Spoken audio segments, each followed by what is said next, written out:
gama congregation jechuun barbaada. Eenyuree kala sanyii gootaa kala sanyii hajee kalatti biyya hamboo har'a kunoo as geesse congregationii ta'uu kan kee ana baay'ee na boonsa baga gammadde siin jechuun barbaada. Ji'a meeqa dhiphatte laata ijoollee madaamiitiin dararamaa asii akka tana ga'u kan kee ana baay'ee na gammachiisa. Amboon goota baay'ee qabdi, goota baay'ee soorti, goota baay'ee slabi kan akka Caaluu Hundeessaa, Caaltuu biyya Amboo gammachuu kan kee anaaf baay'ee na boonsa.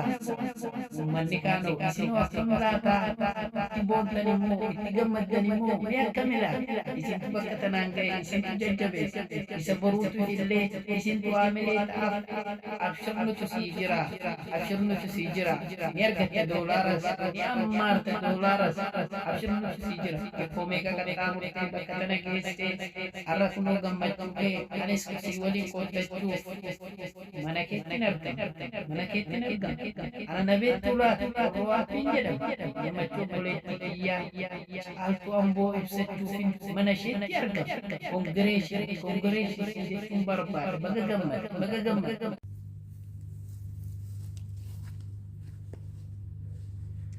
Indi hai shamarka fuunee akkam jirtu daawwattoota hordoftoota Caaltuu tuubii otoo hin ta'in Caaltuu Amboo akkam jirtan nagaa keessan fayyaa keessanii ani jira nagaa kootii warri nan beekne na bara Taaddaluun jedhama har'ammoo keessummaa ta'ee mana Caaltuu Ambootti dhufee jira. Caaltuu Amboo miseensa yuutuubii taatee jirti.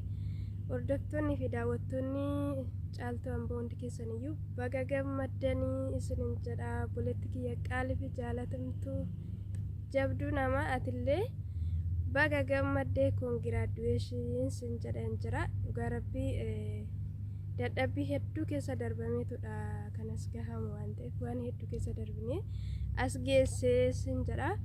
Kana firii dadhabbii keetiif baga hargite kun immoo waan na xiqqoodha. Gara fuulduraatti kana caala kan itti gammaddu siif haa ta'u bara hojii gaarii sin jedha. Gammachuun kee immoo gammachuu keenyadha. Gammachuun kee gammachuu saba kee hundaati. Anillee baay'ee si gammade dhugaa dubbachuu fi baay'ee si gammadee jira. Congratulations. Akkasuma hordoftoonni fi daawwattoonni ishillee baga gammaddanii. Kun hundi immoo kan ta'e egaa dadhabbii keessanidha. Ammas immoo sinirraa barbaaddi. Laayikii, sabiskiraabii gochuudhaan, sheer gochuudhaan cinaa dhaabadhaa jajjabeessaa isinin jedha. Obboleettiin keenya kun dhugaa dubbachuu fi baay'ee nama cimtuudha, jabduudha. Kanaafuu jajjabeessuu qabna isinin jedha. Akkasumallee egaa warri duubarraa dhufaa jirtanis immoo obboloonni keenya warri haaraadha. Abdiin kutina bakka kana guyyaa tokko numa gahama. Kun immoo waan guddaa ta'e miti. Gara fuulduraattis illee egaa kan kana caalu hojjannee itti gammaduu dandeenya. Kanaaf isin warri duubaa dhufaa jirtan illee jajjabaadhaa. Abdiin kutinaa inni yeroo tokko egaa ni beektanii abdii nama kutachisuu bira gaha. Yeroo sanatti abdii kutachuu miti jajjabaachuudha malee isinin jedha. Kanaafuu jajjabaadhaa isinin jedha obboloota koo. Fayyaana ta'an gama kootiin xumuree jiraanii jajjabeessaa laayik sabiskiraayib godhaa fi isinin jedha. Ashama akkam jirtu hordoftoota fi kabajamtoota Caaltuu Amboo tuuba akkam jirtan nagaa keessanii nuti nagaa keenya galata rabbii. Har'a immoo keessummaa taanee mana Caaltuu Ambootti dhufnee jirra jechuudha. Gammachuu keenya ibsuuf dhufne. Dhugaa baay'ee namatti tola sammuu kana gammachuumaan jirra. Kanaafiyyuu Caaltuu Amboo baga gammaddee siin jenna. Obboleettii teenya qaalii gammachuun kee gammachuu keenya baga gammaddee baga firii dadhabbii keetii argitee siin jedha. Yeroo tokko bahe. Hayyee hordoftoota Caaltuu Ambootiif dhiifama sagalee wayitii ture na biraa jechuudha. Kanattan dhaabee jidduudhani. Kanaafiyyuu baga firii dadhabbii keetii argitee siin jedha. Hordoftootaa fi kabajamtoota Caaltuu Ambootiif dhiifama kabajamtoota keenya.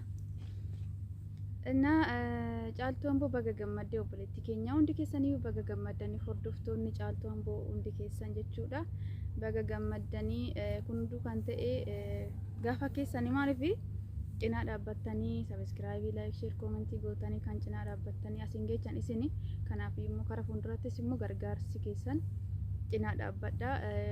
Kara fuulduraatti akka itti fuftan abdii qabna. Kanaafiyyuu gargaarsi keessan akkuma itti fufetti haa ta'u isiniin jedha. Baga gammaddanii hundi keessaniyyuu hordoftoonni Caaltuu Ambootii hundi keessan baga gammaddanii baga gammanne. Obboleettii teenya immoo kara fuulduraattis wanta bareeda akka hojjettee dhuftu akka jabaattee irratti hojjettu abdii qabna. Kanaafiyyuu jabaadhu. Walaa jabeessuun wal cina haa dhaabbannu. Obboleettii keenya jabeessaa wal cinaa dhaabbadha. Yaada qabdanii koomentii irratti barreessuudhaan jajjabeessa isiniin jenna. Kanaafiyyuu hundi keessaniyyuu baga gammaddanii congratulations sin jedhee jira Caaltuu. Kanaafiyyuu baga gammaddanii waan na wajjin turtaniif guddaa galatoomaa. Fayyaa ta'a.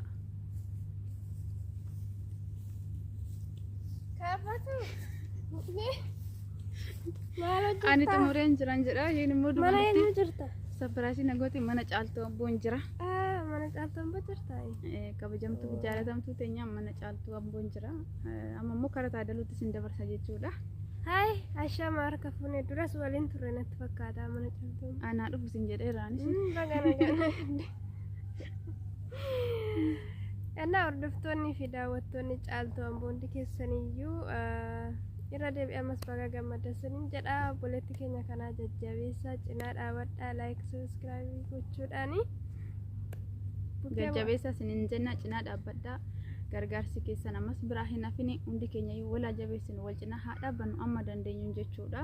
Maaliif namni tokko bichaan kophaa isaatti homaan godhu namni yoo cinaa hin dhaabbanne yoo hin gargaarre jechuudha. Kanaafiyyuu jabaadhaa walaa jabeessinu maaliif waan agas ulfaatu miti waan ta'eef amma dandeenyu wal cinaa haa dhaabbannu isiniin jenna. Like fi subscribe fi share gochuun biriin hin baasisu. Ittiin kaffalamu. Ittiin kaffallu. Kanaafuu nacaadhumatti wal jajjabeessuu dandeenya jechuudha. Garuu Oromoo kiyya hundi keessanuu wal jajjabeessaa isa lafaa dhufaa jiru kanas olaa kaasnu. Olaa kaasnu warroota dhufaa jiranis immoo maaliif warroonni ammaa kun waggaa iddoo guddaa ga'anii warri duuba dhufaniif immoo akkasuma mooraalii haamilee ta'aaf jechuudha. Kanaafiyyuu jabaadha walaa jabeessinu subscribe like share comment gochuun jajjabeessa obboleettii keenya cinaa dhaabbadha. Bakka jirtanitti fayyaa ta'a waan wajjin turtaniif guddaa galatoomaa isiniin jenna. Galatoomaa baay'ee sin jaalanna baay'ee sin kabajna. Caaltuu Amboos illee miseensa yuutuubii taatee gara mana keetti waan nu affeetteef guddaa si jaalannaa si galateeffannaa galatoomi sin jenna. Obboleettii keenya qaaliif jaalatamtuu nama. Baay'ee sin jaalanna hundi keessanii. Bara hojii gaarii. Malkaam siraa ይሁንልሽ። ይሳካልሽ ይሳካልሽ ያሰብ Shama jirra jirtu buru tokko qaqqaalii gaggaarii nagaan isiniif haa ta'u lafaaf hedduu dhufanitti bakka jiraattan ani nan jira galata rabbii tole waa'u marree maali gammachuun keenya akka itti fufetti jira har'a immoo eessatti argamta jechuun keessanii hin oolu ani yeeshituu bin jedhama kanaan argamu keessummaa ta'e mana obboleettii xiyya Caaltuu Amboo kabajamtuu jaalatamtuu sabboontuu sanyii haacee mana isheetti argama. Wanti ani argamuufis akkuma beektan hordoftoonni Caaltuu Amboo baga gammaddan congratulations isiniin jechuun dhufe baga gammanne baga wajjin gammanne baga rabbiin nu gammachiise kan hundumayyuu kan as geenye dadhabbii keenya har'a immoo yeroo ijaan agarrutti gammachuu hammana hin jedhamnetu natti dhagahame baga gammaddanii baga gammadde obboleettii xiyya qaalii namni tokko dadhabbii isaa gaafa ijaan argu gammachuu hammana hin jedhamnetu itti dhagahama waan ta'eef baga gammanne baga gammaddanii baga wajjin gammanne isiniin jedha.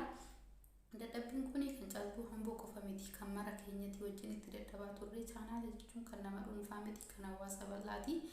Namni dandeettii qabu dandeettii isa gadi bahee kan irratti ibsachuu danda'udha rakkataan kan irratti gargaaramudha. Kanaafuu hordoftoonni Caaltuu Amboo akkuma kana dura share like subscribe commentii barreessuudhaan haasiin jechaan ammas gara fuulduraa abduma keessaniin akka waliin taatanii jajjabeessitanii chaanaala kana guddistan abdiif amantii isinirraa qabna.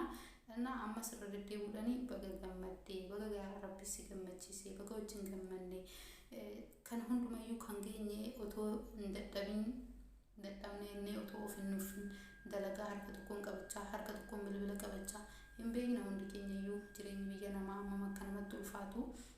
Carraa kana waan hundumayyuu ulaagaa inni barbaadu guunnee as geenye jirra.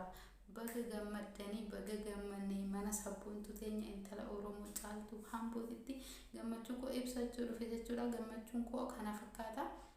Yoo caaltuu kooyi dadhabbiin kan kana dura baay'ee tokko itti dadhabnee dadhabbii keenyas immoo yeroo ijaan agarru gammachuu guddaatu namatti dhagahama. Garuu ta'uyyuu immoo gara fuuldurattis kan kana caalu wantoota gaggaarii dhaloonni irraa baratuu fi dhaloota fakkeenya keechetiin irraa barsiisuutiin dandeessa jennee tonis irraa eegganna jechuudha. Akka immoo wanta gaaris qabattee nuuf dhuftu abdii fi amantii sirraa qabnas hin jedhu fireetti xiyya kabajamtu jaalatan caaltuu hambuu hordoftoonni ishittis hundi keessanuu jajjabaadha jajjabeessuudhaan bira dhaabbadha. Akkuma kana duraa jajjabin keessan akkuma jajjabeessitanii asiin gechan ammas illee akka jajjabeessitan aadaraa isiniin jedha. Kanarraa kanaaf immoo dhugaa dubbachuudhaa fi wantoota gaggaarii ta'an irratti walaa gorsinu walaa jajjabeeffannu wantoota badaa ta'e wantoota nuuf faallaa ta'e jala qooda deemnu wanta hawaasaaf barumsa ta'u wanta hawaasa fayyadu tokko jala haa deemnu isiniin jedha. Obboloota koo qaqqaalii gaggaarii yoo isinitti balleesse immoo na of galchaa'ee caaltuu xiyya irra deebi'uudhaan baga gammadde baga gammanne baga rabbi nu gammachiise baga dadhabbii keenya ijaan agarre isiniin jedha. Hordoftoonni caaltuu yoo isinitti balleesse na of galchaa'ee turtii gaarii laayik gochuu hin dagatinaa isiniin jedha.